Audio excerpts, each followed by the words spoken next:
سورہ کہف شروع کرنے سے پہلے میں چند احادیث اور اس کی اہمیت بھی ہائی لائٹ کرتا ہوں. یہ بھی بہت ہی ایک اہم قرآن کا خزانہ ہے. سورہ کہف بالکل بیچ قرآن میں ہے، اور اس میں جو بیان ہوا ہے یعنی ڈفرینٹ آزمائش کے بارے میں آئے گا. ہم ابھی بات کریں گے اس کو، جس کو انگلش میں ٹرائلز بول سکتے ہیں یا فتنہ بول سکتے ہیں. عربی میں آزمائش کو فتنہ بولتے ہیں، رائٹ. اردو اور عربی کا لفظ فتنہ جو ہے نا وہ کمپلیٹلی ڈفرینٹ ہے. اوکے، اردو میں فتنہ مطلب موز لائک بدماشی یا مس چیف یا کرائم کی تندہ مطلب، لیکن عربی میں جو فتنہ بولتے تو اس کو آزمائش بولتے ہیں، ٹرائلز. اوکے، تو یہاں پر پہلے چیز سمجھتے ہیں کہ یہ سورہ کہف کی اہمیت کیا ہے. بہت زیادہ اہمیت ہے سورہ کہف کی، خاص کر احادیث کے مجموعے سے ہم کو پتہ چلتا ہے کہ سورہ کہف کی تلاوت جمعے کے دن کرنا چاہیے ہر ایک کو.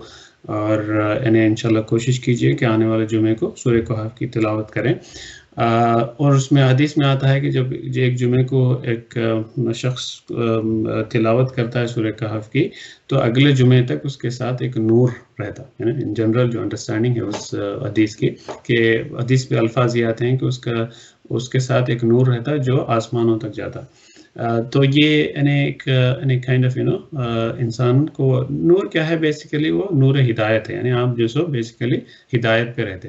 کیوں رہتے بولے تو اس سورے میں جو سو بہت گہرے اور پروفاؤنڈ میسیجز ہے اس میں. ہم اس کو بات کریں گے ایسے چلتے چلتے، لیکن اس چیز کو یاد رکھیں کہ سورہ کہف کی تلاوت جمعے کے دن کرنی چاہیے.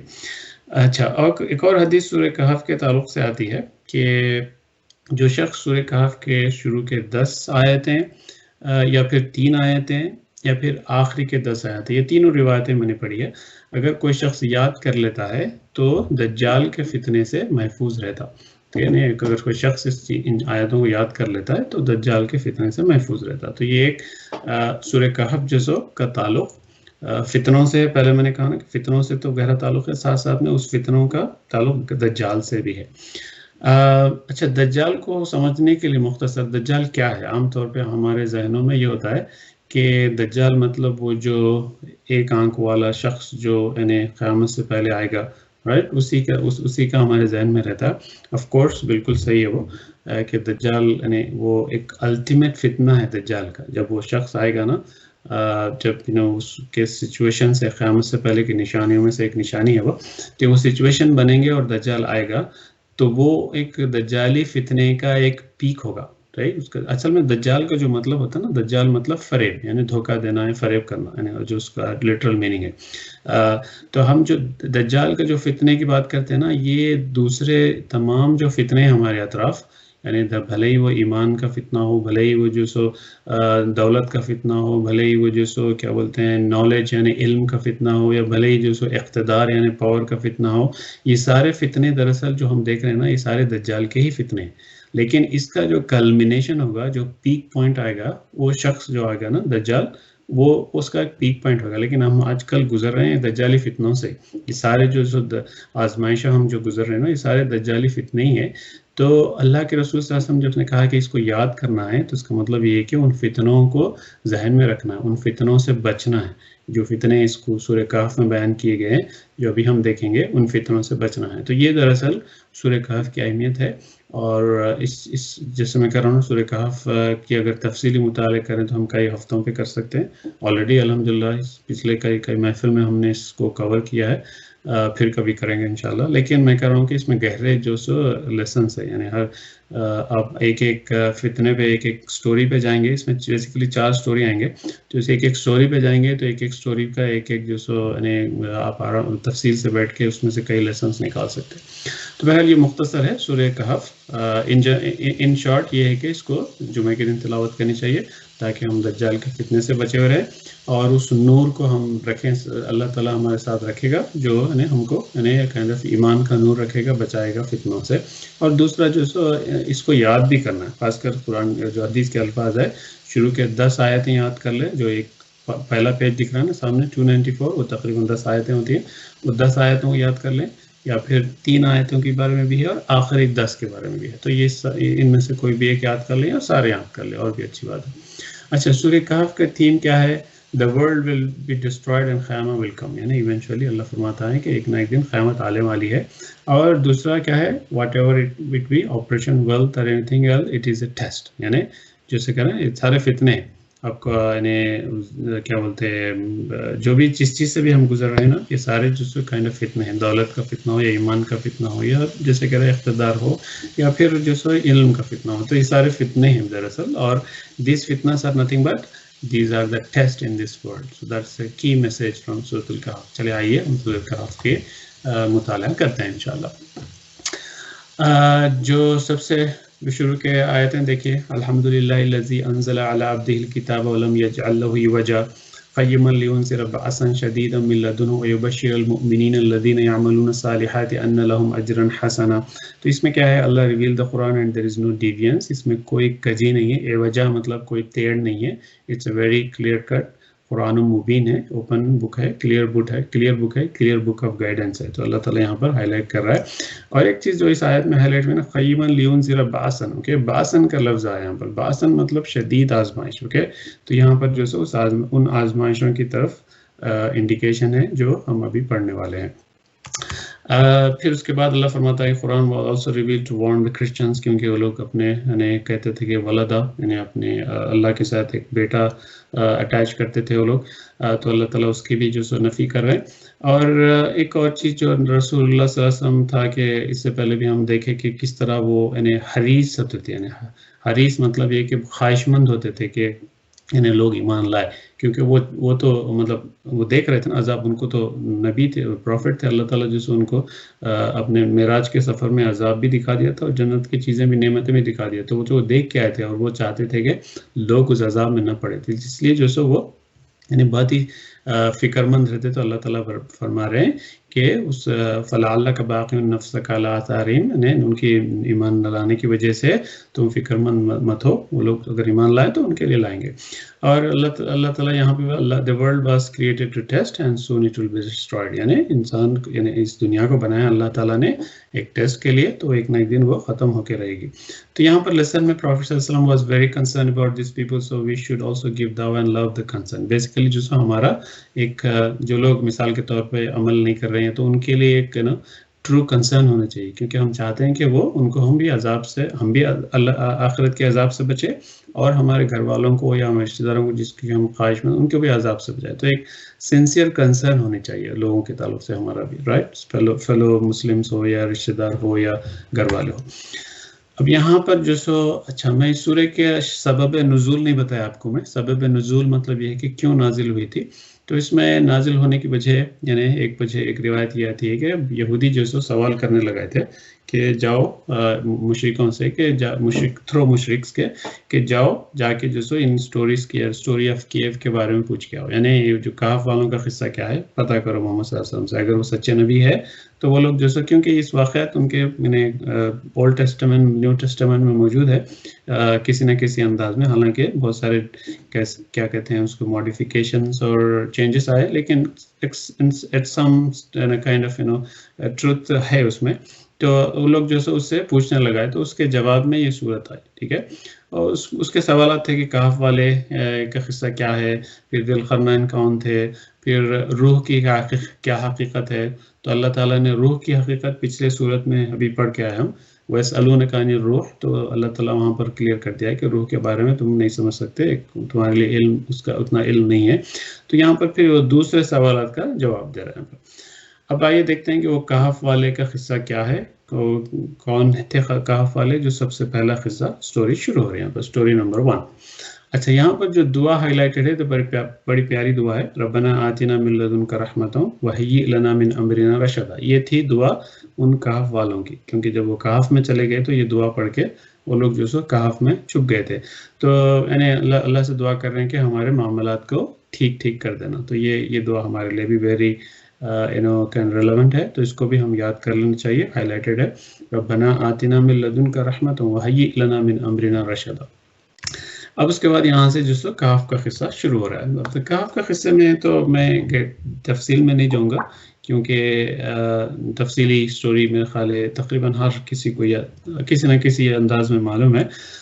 لیکن یہاں پر چند high lighted points. Okay, few believers to save their religion they went into the cave to hide. Okay, کیا ہے وہ لوگ اس زمانے کے جو سو بادشاہ جو اپریس تھا ان کا دین سے بدلنا چاہتا تھا, تو وہ لوگ جو سو اپنے دین کو بچانے کے لیے, اپنے ایمان کو بچانے کے لیے چند نوجوان تھے وہ لوگ, اور نوجوان جو سو کیو میں جا کے چھپ گئے تھے. اوکے, تو یہ ایک مختصر اس کا یعنی پوائنٹ ہے, یعنی اس کے تفصیلات اس آیت میں ہے. اگین میں اس میں تفصیل میں جاؤں گا تو پھر ٹائم کا مسئلہ ہو جائے گا. تو یعنی ان کے ساتھ کتا بھی تھا, اور اس غار کے سامنے اس طرح غار کا پوزیشن تھا کہ سن لائٹ اندر نہیں جاتی نا, سورج ادھر سے ادھر اوپر یعنی غروب اور طلوع ہوتا تھا, تاکہ وہ لوگ اس چیز کو چھپائے. یعنی کتے کو بھی وہ سامنے غار کے سامنے بیٹھا ہوا تھا, جیسے ایسا بیٹھے ہوتا کہ جو لوگ اس کے قریب نہ جاتے تھے. تو یعنی اللہ تعالیٰ کی ایک کائنڈ آف پورا سسٹم تھا ان کو کائنڈ آف سیو کرنے کا, ان کو ایک بچانے کا. وہ جا کے جو سو اس کیو میں سو جاتے وہ لوگ, اور کئی سو سال تک سو جاتے. وہ کتنے سال تھے وہ اگلے پیج پہ آئے گا. کئی سو سال تک سو جاتے, لیکن جب وہ اٹھتے تو پھر ان کو جو سو بھوک ہونے لگتی. تو پھر وہ لوگ جو سو بولتے کہ ان لوگوں میں سے ایک شخص یعنی بولتا ہے کہ چلو جا کے کچھ کھانے کا معاملہ لائیں گے. تو ان کے پاس جو پرانے جو کرنسی رہتی نا, وہ اب وہ سمجھتے کہ چند گھنٹے سوئے یا زیادہ سے زیادہ آدھا دن سوئے, ان کا اندازہ ہوتا, لیکن وہ تو کئی سو سال تک سوئے ہوتے. جب جاتے تو ان کو یعنی آئیڈینٹیفائی کر لیتے کہ یہ تو بہت پرانی قوم ہے, یہ لوگ کے پاس یہ سکہ کہاں سے آیا. تو پھر اس طرح جو سو ان لوگ آئیڈینٹیفائی ہو جاتے. پھر اس کے بعد جو سو جو یہاں پر جو امپورٹنٹ پوائنٹ ہے نا, آرگیومنٹ شروع ہو جاتا کہ کتنے لوگ تھے وہ. Okay, some people argue about their count, right? Were they 5, 7 or 6, 5, 3, 5 or 7? تو یہاں پر جو ہائی لائٹ کرنا چاہ رہے ہیں پوائنٹ وہ یہ ہے کہ instead of arguing on pointless things like count we should focus on the message. یعنی اللہ تعالیٰ جو میسج بتانا چاہ رہا ہے نا اس پہ فوکس کرنا چاہیے. یہ بھی عام طور پہ ہم لوگ کا ایک ایٹیٹیوڈ ہوتا ہے کہ جو سیکنڈری ایشوز ہوتے ہیں, جس کو فروعی مسائل بولتے ہیں اس میں اردو میں, یعنی ناٹ امپورٹنٹ یا سیکنڈری تھنگس, اس چیز کو جو ہائی لائٹ کر کے اس پہ بحث کر لیتے, لیکن جو اصل روح ہے اس پہ جو سو غور نہیں کرتے. تو یہاں پر اللہ تعالیٰ وہی لیسن دینا چاہ رہا ہے کہ جو اصل روح ہے نا, وہ لوگ 3 تھے یا 5 تھے یا 7 تھے, ڈزنٹ میٹر, لیکن اصل بات یہ ہے کہ ان لوگ جو سو ایمان کو بچائے تھے, وہ سیو کر دے. ایمان کا فتنہ تھا ان کے ساتھ, تو وہ ایمان کو بچانے کے لیے غار میں چھپ گئے تھے, رائٹ. وہ اصل چیز ہے.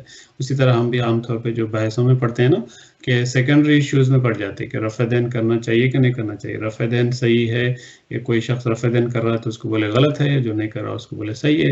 یعنی اس کی جو نماز کی روح ہی چلے گی نا, اصل مقصد ہے نماز پڑھنا, رائٹ. رفع دین دونوں بھی چیزیں جائز ہے, کیا بھی جا سکتا ہے, نہیں کیا جا سکتا. نبی اکرم صلی اللہ علیہ وسلم سے دونوں بھی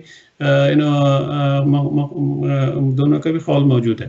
تو اسی لیے جو سو یعنی ایسے سیکنڈری ایشوز میں پڑھنے کے بجائے اس کا اصل روح پہ جانے چاہیے. اس کے بعد جو سو یہاں پر بیچ میں ایک کائنڈ آف اسٹوری کو سٹاپ کر کے اللہ تعالیٰ جو سو وَلَا تَقُولَنَّ لِشَيْءٍ إِنِّي فَاعِلٌ ذَلِكَ غَدًا, یعنی اللہ فرماتا ہے کہ تم بس یہ نہیں کہہ دو کہ میں کل کر دوں گا. تو یعنی جب یہ سوالات ہوئے تو نبی اکرم صلی اللہ علیہ وسلم بولے کہ ٹھیک ہے میں کل بتا دوں گا.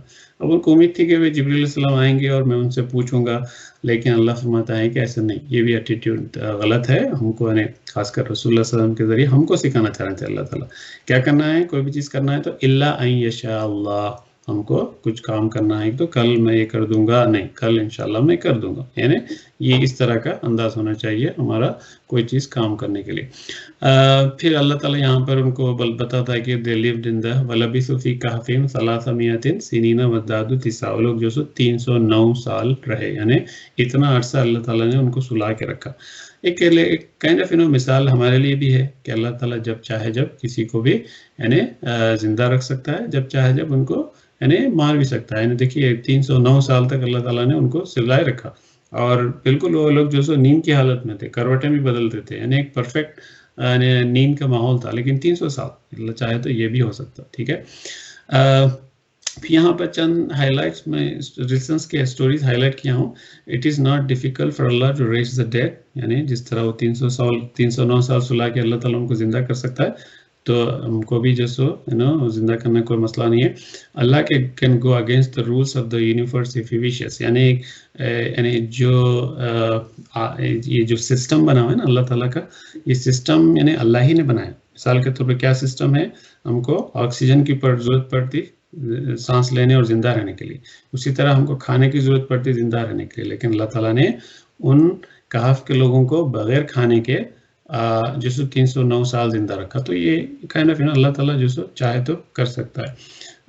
تو it is necessary to sacrifice for the sake of religion. یہ تو کرنا دین کو بچانا، دین کا فتنہ ایک بہت ہی بڑا فتنہ ہے. جب ہم آج کل بھی ہم اس سے گزر رہے ہیں کہ انڈیا کے اگر ماحول سے کا اگر تھوڑا سا ہم غور کریں تو جو بھی NRC ہے، CAA ہے، اس میں کیا ہے، ایک دین کا مسئلہ ہے، دین کی ایک بڑی آزمائش ہے. ایسے بھی واقعات دیکھیں گے کہ لوگ جو سو رجسٹر ہونے کے لیے اپنے آپ کو ہندو کنورٹ کرنے کے لیے بھی تیار ہے. تو یہ ایک بہت بڑا دین کا ہے آزمائش ہے.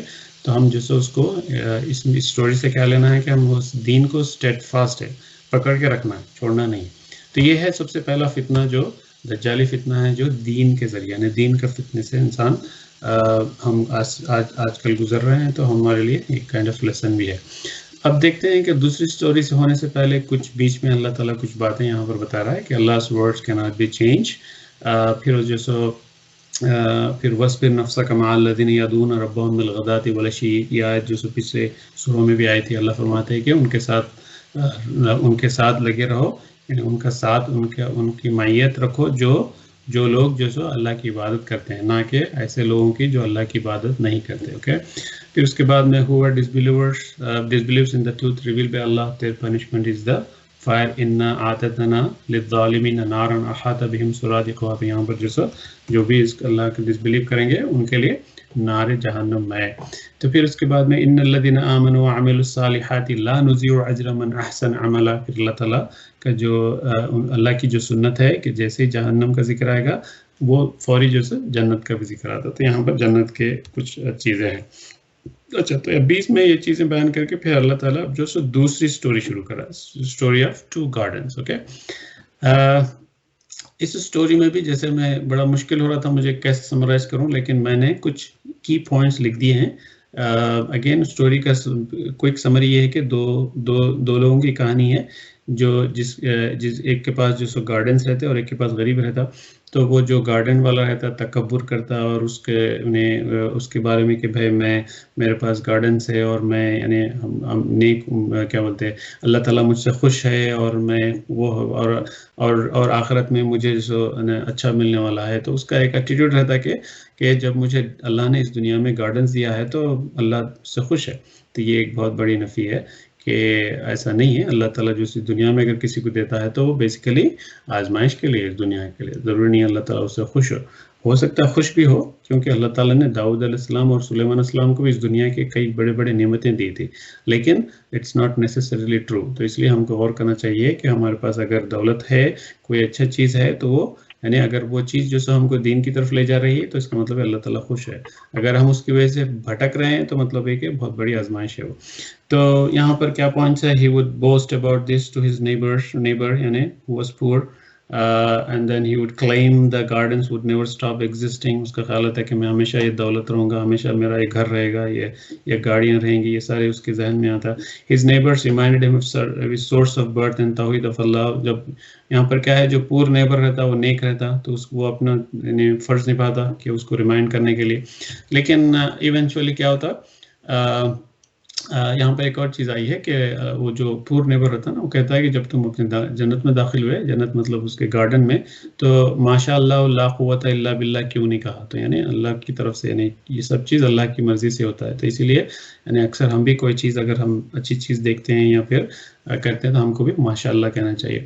لیکن چونکہ وہ تکبر کیا، اس نے مانا نہیں، تو اللہ ڈسٹرائڈ دا گارڈنس. اوکے، اللہ نے اس کو گارڈن ڈسٹرائے کر دیا. حالانکہ اس کے بعد اس نے ریپینٹ کیا اور ریئلائز کیا کہ he shouldn't have done shirk. Okay, یہ بہت اہم پوائنٹ ہے، میں ہائی لائٹ کرنا چاہ رہا ہوں کہ جو انسان کے ذہن میں تکبر آتا، انسان کے ذہن میں آتا ہے کہ یہ مال میری وجہ سے ہے، میری محنت کی وجہ سے ہے، تو دراصل وہ شرک کر رہا ہے، کہ کائنڈ آف ایک شرک ہے، کیونکہ وہ اللہ کی طرف سے دیا ہوا ہے. اللہ ہر چیز اللہ کی طرف سے ہوتی ہے. اگر وہ چیز کہہ لے کہ میں میری محنت سے، میرے کیپیبلٹی سے، میرے ایجوکیشنل کوالیفیکیشن سے دولت مل رہی، تو پھر وہ گمراہ ہو رہا ہے. تو اب اس میں ایک کی لیسن کیا ہے اسٹوری سے؟ Wealth in this world does not mean Allah is happy with you اور that you are on the right path. ٹھیک ہے، اگر دولت ہے، تو اللہ ضروری نہیں ہے کہ اللہ تعالیٰ خوش ہے، اور یہ بھی ضروری نہیں کہ آپ صحیح رائٹ پاتھ پر ہیں. دولت بری نہیں ہے، اگین میں کریکشن کر رہا ہوں، لیکن دولت کو اگر آپ کو اللہ کی یاد سے اور صحیح راستے سے بھٹکا رہی ہے تو پھر وہ آزمائش ہے اور فتنہ ہے دولت. تو یہ دوسری سٹوری ہے جس سے ہم کو سبق مل رہا ہے کہ دولت کا فتنہ. دولت کا فتنہ، ہم بھی دولت کے پیچھے بھاگتے ہیں. آج کل کون نہیں بھاگتا، ہر چیز ہر ایک کو دولت چاہیے، ہر ایک کو بہترین گھر چاہیے، ہر ایک کو بہترین گاڑی چاہیے. تو یہ چیزیں جو سو انسان کو بھٹکاتی ہیں. یہ عام طور پہ ایسا اکثر ایسا ہوتا ہے کہ لوگ دولت کی چاہ میں، دولت کی چکر میں جو سو بھٹک جاتا ہے. تو اللہ تعالیٰ یہی بتا رہے ہیں کہ یہ فتنہ ہے دولت. اس چیز کو جو سو جب سورہ کہف پڑھیں گے جمعے کے دن، ہر جمعے کو، تو اس کو یاد رکھو کہ دولت فتنہ ہے. بالکل دولت کمانی چاہیے، نیک صحیح راستے سے کمانا چاہیے اور صحیح خرچ کرنا چاہیے. رائٹ، کمانا بھی صحیح کرنا چاہیے، پھر خرچہ بھی صحیح ہونا چاہیے. یہ دونوں چیز اگر آپ کر رہے ہیں تو دولت آپ کے لیے بلیسنگ ہے. اگر یہ چیز نہیں کر رہے تو پھر دولت جو سو آخرت میں عذاب ہی کا باعث بنے گا. تو انشاءاللہ اللہ سے دعا ہے کہ ہم کو اچھی اور نیک اچھی حلال رزق اور دولت عطا فرمائے، اور اسی طرح ہم کو حلال طریقے سے خرچ کرنے کی توفیق عطا فرمائے. اب اس کے بعد پھر تیسری سٹوری شروع کرنے سے پہلے کچھ اور بیچ میں اللہ تعالیٰ جو چیزیں ایڈ کر رہا ہے کہ example of life in this world is like plant. پھر اللہ تعالیٰ جو اس دنیا کی حقیقت بتا رہا ہے. ٹھیک ہے، وَضَرَبَ لَهُم مَثَلَ الْحَيَاةِ الدُّنْيَا كَمَاءٍ أَنزَلْنَاهُ مِنَ السَّمَاءِ فَاخْتَلَطَ بِهِ نَبَاتُ الْأَرْضِ فَأَصْبَحَ هَشِيمًا تَذْرُوهُ الرِّيَاحُ. یعنی it is like a plant that grow but soon are swept away by the wind. یعنی ایک بار پلانٹ گرو ہوتا تو ایونچولی کیا ہوتا، وہ ختم ہو جاتا پلانٹ. رائٹ، تو اسی طرح دنیا کی مثال ایسی ہے. پھر یہاں پر اور ایک چیز جو اہم چیز ہائی لائٹ کی ہوئی ہے، آپ غور سے سنیے. المال والبنون زینت الحیات الدنیا، یعنی جو مال ہے اور اولاد ہے، یہ جو سو دنیا کی زینت ہے. انسان عام طور پہ کیوں ان فتنوں میں پڑتا ہے دولت کی؟ وہ چاہتا ہے کہ بہترین مال کمائے، اور وہ چاہتا ہے کہ اپنی اولاد کے لیے بہتر سے بہتر چیز کرے. رائٹ، اللہ فرماتا ہے کہ یہ دونوں چیزیں بھی اس دنیا کی رہنے والی ہے. اگر تم بہترین مال کماؤ، جس دن موت آئے گی تو وہ سب چھوڑ کے جانا ہے. اور اگر بہترین اولاد کو اگر بڑا سے بڑا یعنی آپ پوزیشن میں لائیں، ڈاکٹر بنا دیں یا پھر ہائیسٹ پوزیشن میں لائیں، لیکن وہ اگر نیک نہیں ہے تو پھر وہ فائدہ نہیں ہے. تو اسی لیے جو سو ہم کو چاہیے کہ اپنی اولاد کے لیے سب سے پہلی چیز یہ کرے کہ وہ نیک اولاد بنے، اور وہ ایسی اولاد بنے جو ثواب جاریہ بنے آخر مرنے کے بعد بھی. تو یہ ایک بہت اہم چیز ہے. اس کو ڈاکٹر بنانا یا اس کو بڑا سا پروفیشنل بنانا یا ویلدی بنانا، یہ ساری چیزیں سیکنڈری ہیں. رائٹ، کیونکہ وہ کام آنے والا. تو اللہ تعالیٰ یہیں پہ ہائلائٹ کر رہا ہے کہ المال والبنون زینت الحیات الدنیا، یعنی دنیا کے حد تک ہی ہے. والباقیات الصالحات خیر عند ربک ثوابا وخیر عملا، یعنی جو چیز باقی رہنے والی ہے وہ دراصل نیک عمل ہے.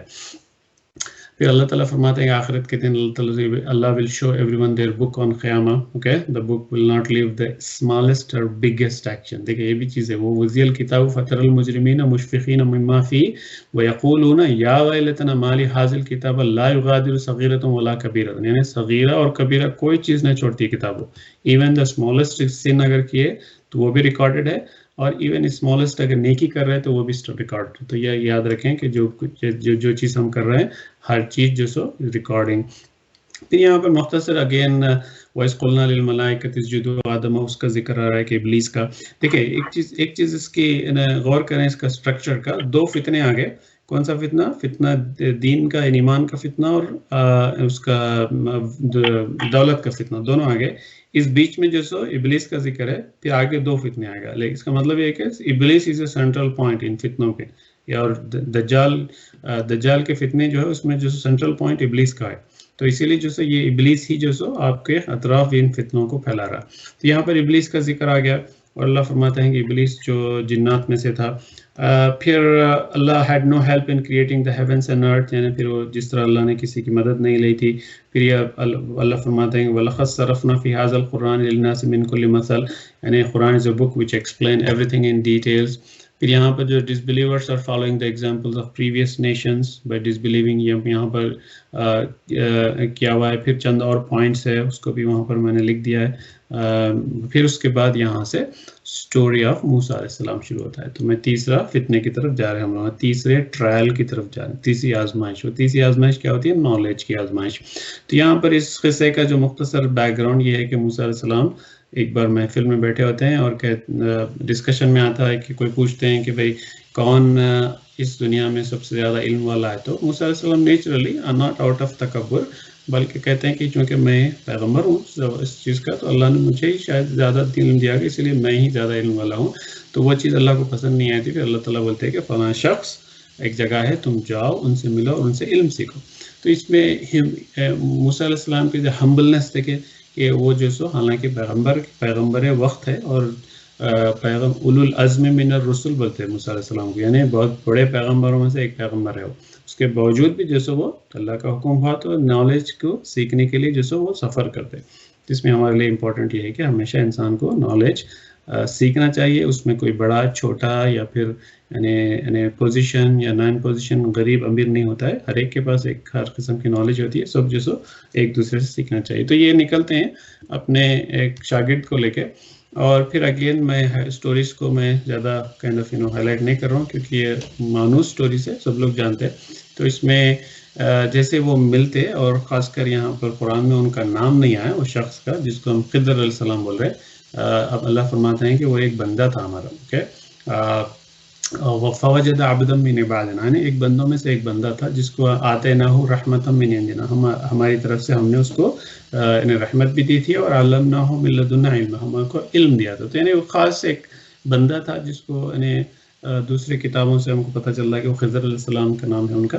تو ان کو اللہ نے کچھ اسپیشل علم دیا تھا. ٹھیک ہے, تو اس کی وجہ سے اللہ موسیٰ علیہ السلام کو ان کے ساتھ اٹیچ کیا کہ جاؤ ان سے سیکھو. رائٹ, اب اس میں 3 واقعات ہوتے ہیں. پہلا جو کشتی کا جس میں موسیٰ علیہ السلام خضر علیہ السلام اس کو پھاڑتے تو موسیٰ علیہ السلام سوال کرتے. اچھا ان کا کنڈیشن کیا ہوتا ہے, وہ استاد کنڈیشن رہتا ہے کہ کوئی سوال نہیں پوچھنا مجھ سے. تو یہ موسیٰ علیہ السلام سے رہا نہیں جاتا تو وہ سوال کر دیتے پہلے انسیڈنٹ پہ. پھر دوسرے انسیڈنٹ پہ خضر علیہ السلام وہ بچے کو مار دیتے, مطلب ایک بچہ ملتا تو اس کو قتل کر دیتے. تو موسیٰ علیہ السلام اگین آبجیکٹ کرتے کہ ایک تو بہت بری بات کہی. تو پھر خضر علیہ السلام بولتے کہ اب آخری وارننگ ہے, اگر پھر نیکسٹ سچویشن میں تم سوال کرو گے تو اب ختم, یہاں سے وہذا فراق بینی و بینک, یعنی ہم دونوں کے بیچ میں سپریشن. تو پھر موسیٰ علیہ السلام بولتے کہ میں ٹرائی کروں گا, لیکن رہا نہیں جاتا موسیٰ علیہ السلام سے. تو پھر اس کے بعد جو تھرڈ انسیڈنٹ ہوتا ہے جس میں ایک شہر میں جاتے ایک دیوار گرتی بھی نظر آتی تو خضر علیہ السلام اس کو جو سو درست کر دیتے, یعنی اس کو سیدھا کنسٹرکٹ کر دیتے. تو پھر ان لوگوں سے جب کھانا مانگتے ہیں لوگ تو وہ کھانا نہیں دیتے. تو موسیٰ علیہ السلام بولتے ہیں کہ تم چونکہ یہ دیوار ان کی ٹھیک کر دیے تو کیوں نہ اس کا اجر لیا جائے. تو اس کی وجہ سے پھر خضر علیہ السلام بولتے ہیں کہ نو مور, ناٹ اینی مور, میرے ساتھ صبر نہیں کرے تو اس لیے جو سو میں اب تمہارے ساتھ نہیں رہ سکتا. تو اب لیکن وہ سپریشن سے پہلے سأنبئکم بتأویلہ, یعنی میں ان کے ایکسپلینیشن دوں گا جو میں نے کیا تھا. اوکے, اور پہلا ایکسپلینیشن تو خیر وہ آگے جس سے ایک بادشاہ رہتا جو یعنی کشتیوں کو ہڑپتے رہتا تو اس کو جو سو یعنی عیب والی بنانا چاہتے خضر علیہ السلام تاکہ وہ کشتی اس غریبوں کی بچی رہے. پھر وہ بچہ جو سو بڑا ہو کے یعنی ایک سرکش نکلنے والا رہتا والدین کے لیے ان کے نیک رہتے تو اللہ نہیں چاہتے کہ وہ بچہ جو سو سروائیو کرے تو اسی لیے انہوں نے قتل کر دیے. اور تیسرا جو سو یہ جو دیوار کا معاملہ رہتا اس کے نیچے کچھ یعنی ٹریجر رہتا جو ایک یعنی یتیم بچوں کا رہتا. خضر علیہ السلام نہیں چاہتے کہ وہ ٹریجر ایکسپوز ہو جائے تاکہ لوگ جو اس کو ہڑپ لے, لیکن جب وہ بچے بڑے ہو جائیں تو وہ خود اس کو نکال لیں گے. تو یہ اور جو خاص چیز جہاں پر جو ہم کو نوٹ کرنے کی ہے نا وہ یہ کیا ہے کہ اللہ آخر آیت میں دیکھیں آپ وما فعلتہ عن امری. اوکے, ذالک تعبیل ما لم تستطع علیہ صبرا, یعنی یہ وما فعلتہ عن امری یعنی میں اپنی مرضی سے کچھ نہیں کیا, یہ سب اللہ کی حکم سے کیا, اللہ کی مرضی سے ہوا سو ہے. ٹھیک ہے, تو یہ سب سے اہم بات ہے کیونکہ ان کے پاس جتنا نالج اللہ نے دیا تھا اتنا ہی تھا, اس سے زیادہ نہیں تھا. تو یہاں پر وہ ایکنالج کر رہے ہیں خضر علیہ السلام کہ میرے پاس کوئی یعنی میرا اپنا نالج نہیں ہے لیکن اللہ نے جو دیا تھا. تو اس میں کیا لیسنس ہے دیکھیں, آن دا رائٹ سائڈ بھی دیکھیں سیکنگ نالج ریکوائرز ہیوملٹی. دیکھیں میں بھی جو ہائی لائٹ کر رہا تھا نا, انسان کو ہر اسٹیج میں ہر عمر میں انسان کو سیکھنا چاہیے. نالج گین کرنا کبھی ختم نہیں ہوگا until the last day of the life. اور جو دوسرے اسٹوریز اس سے ملتے ہیں کہ دیر میں be a good in some difficulties. Right, یہ سارے سچویشن دیکھیں کہ بظاہر یعنی ڈیفیکلٹ لگ رہا تھا. کشتی اگر ٹوٹ گئی, کشتی اگر پھاڑ دی گئی تو یعنی بظاہر لگ رہا ہے کہ کشتی پھٹی, لیکن وہ it was for a better larger good. Okay, اس کے بیٹر گڈ تھا. If a person is a good believer Allah will help him regarding his children as well. یعنی اگر کوئی انسان نیک ہوتا تو اللہ تعالیٰ جو سو جیسا وہ جو یتیم بچے رہتے ہیں نا جس کا مال چھپا ہوا رہتا اس کے نیچے دیوار کے نیچے، تو اللہ تعالیٰ جو سو اس کو بچا لیا. تو اسی طرح اگر کوئی نیک انسان ہے تو اس کے بعد اللہ تعالیٰ اس کی اولاد کو بھی بچا لیتا. اب چلتے ہیں کہ چوتھی اسٹوری. اوکے، یہ تیسری نالج کا فتنہ تھا. یعنی جو نالج ہم انسان جو گزرتا رہتا ہے نا، نالج کے ساتھ جو تکبر آتا ہے، یہ سارے جو اس سے ریلیٹڈ ہے. اور جو چیز نالج میں جو ڈیولپمنٹ ہو رہی ہے، سارے فتنے کے انداز میں بھی ہو سکتا ہے. نالج کو فتنہ بھی بن سکتا ہے وہ. اب آئیے کہ جو چوتھا اور آخری اسٹوری ہے یہاں پر، اور جس میں آخری فتنہ ہے وہ ہے فتنہ آف پاور، فتنہ آف اقتدار. اوکے، پاور کا فتنہ. یہ ہے ذوالقرنین کی اسٹوری ہے. اللہ تعالیٰ فرماتے ہیں کہ ذوالقرنین کی اسٹوری ہم بتاتے ہیں آپ کو. اس میں بھی اگین کچھ ہائی لائٹ کیا ہوں، تفصیل میں جانے کا ٹائم نہیں ہے. اللہ تعالیٰ نے ان کو پاور دیا تھا. کس کو؟ ذوالقرنین. ایک نیک انسان تھے وہ. ان کا ذکر پیغمبروں میں تو نہیں آتا ہے، لیکن ایک نیک انسانوں میں آتا ہے، کیونکہ یہاں پر اللہ نے ان کا ذکر کیا ہے قرآن میں. تو he was given power and control on the earth. Okay, جو سو تین سفر کرتے ہیں. فرسٹ ایسی جگہ جاتے ہیں جہاں پر سورج ڈوب رہا تھا. پھر اللہ تعالیٰ ان کو جو سو چھوٹ دے دیتے کہ یا تو ان لوگوں کے ساتھ اچھائی کا رویہ کرو یا ان کے ساتھ اپریس کرو ان کو. تو ان لوگوں کو، کیونکہ یہ تو کنگ تھے اور ایک پاور تھا ان کے ساتھ، ایک ملٹری تھی. تو وہ جو سو حالانکہ ان کے پاس پاور تھا، لیکن وہ بولتے ہیں کہ نہیں، میں اچھا رویہ کروں گا. تو ان کے ساتھ جو سو بہتر رویہ کرتے. پھر دوسرا سفر ہوتا، پھر اس کے بعد تیسرا سفر ہوتا. اوکے، تیسرے سفر میں وہ ایک پہنچتے ہیں کہ دو یعنی پہاڑوں کے بیچ میں پہنچ جاتے، ایک بستی رہتی. تو وہاں پر جو سو لوگ جو سو کچھ ان کا پرابلم بتاتے. وہ لوگ بتاتے کہ ایک ایسی قوم ہے یہاں پر جو پہاڑ کے پیچھے، جو دیز پیپل اور کرپٹ ہے، جو یاجوج و ماجوج کے نام سے ہے، جو آتے ہیں ہم کو جو سو ستا کے یا فتنہ پھیلا کے جاتے. تو انہوں بولتے کہ آپ چونکہ آپ مائٹی پاورفل کنگ ہے، آپ کے پاس مین پاور ہے، تو کیوں نہیں آپ ہمیں جو سو ان سے بچائے. یعنی ان دو پہاڑ کے بیچ میں ایسے دیوار بنا دے تاکہ وہ دیوار اگل کے آئے نہیں. تو یہ چیز جو سو ذوالقرنین جو سو ان کو پہاڑ کے بیچ میں جو سو وہ دیوار بنا دیتے. دراصل یاجوج ماجوج کے بارے میں بھی تفاصیل احادیث ہے. اس سلسلے میں کائنڈ آف تفصیلی ڈسکشن کرنے کا موقع نہیں ہے ابھی، لیکن مختصر یہ کہ خیم پھر اللہ تعالیٰ آخرت میں پڑھتے جب اللہ کا وعدہ آئے گا تو وہ لوگ جو سو اس دیوار کو پھاند لیں گے، اس دیوار کو توڑ دیں گے. کیا مطلب اللہ کا وعدہ آئے گا؟ تو مطلب ہے کہ جب قیامت قریب، وہ جو سو ایک قیامت کے قربت کے نشانی میں سے ایک نشانی ہے. تو اس سٹوری سے ہم کیا لیسن لیں گے یہاں پر؟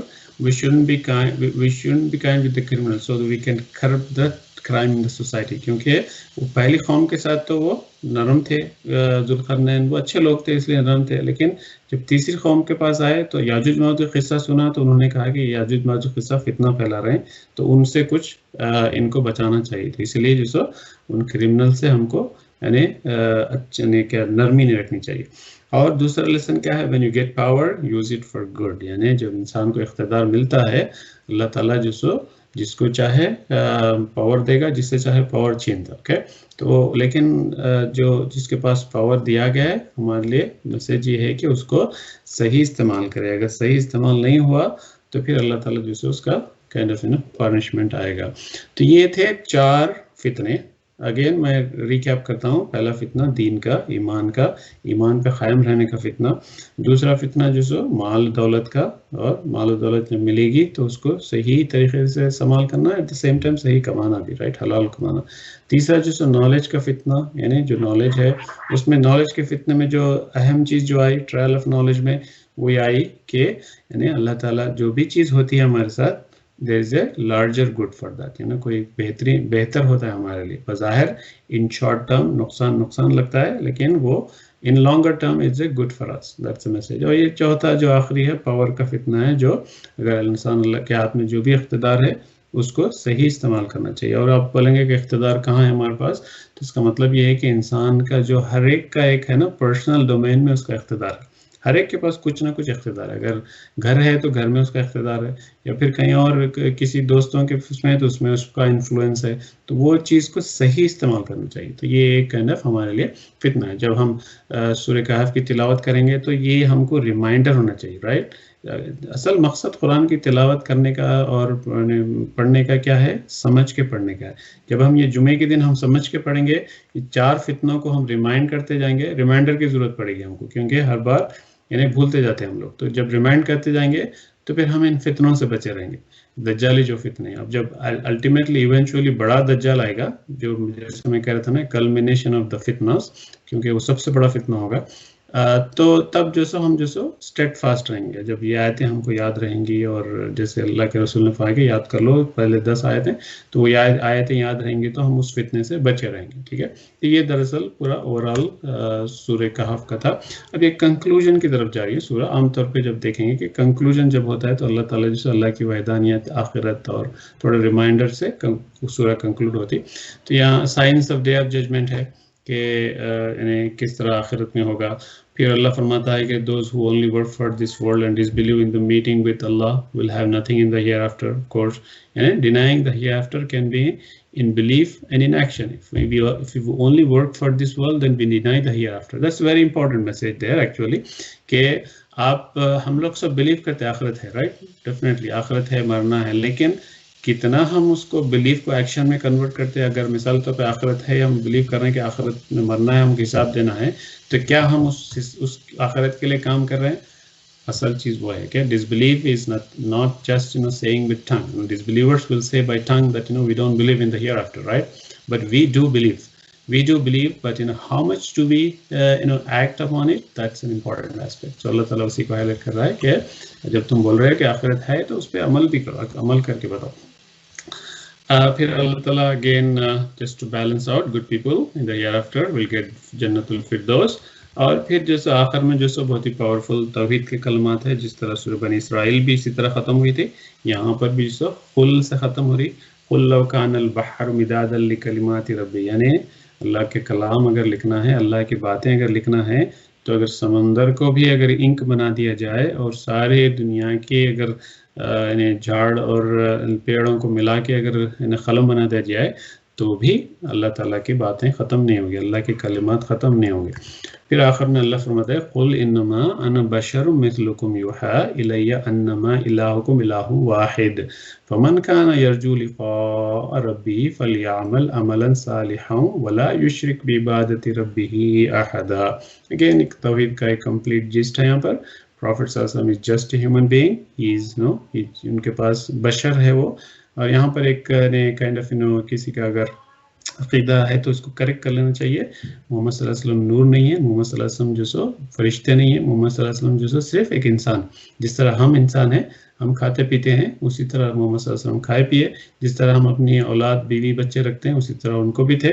تو یہ ہی was just a man. Only thing was کہ اللہ تعالیٰ ان کو چوزن کرے، he was the best among us. تو یہاں پر وہ ہائی لائٹ کیا جا رہا ہے. اور تیسری بات جیسے if you believe in Allah's meeting Allah, do good action and don't do shirk. Okay? اس کے ساتھ شرک کی نفی کے ساتھ یہ صورت ختم ہو رہی ہے الحمدللہ. تو ہم سورہ کہف کو بھی ختم کر لیے. اور سبحانک اللہم و بحمدک اشہد ان لا الہ الا انت استغفرک و اتوب الیک.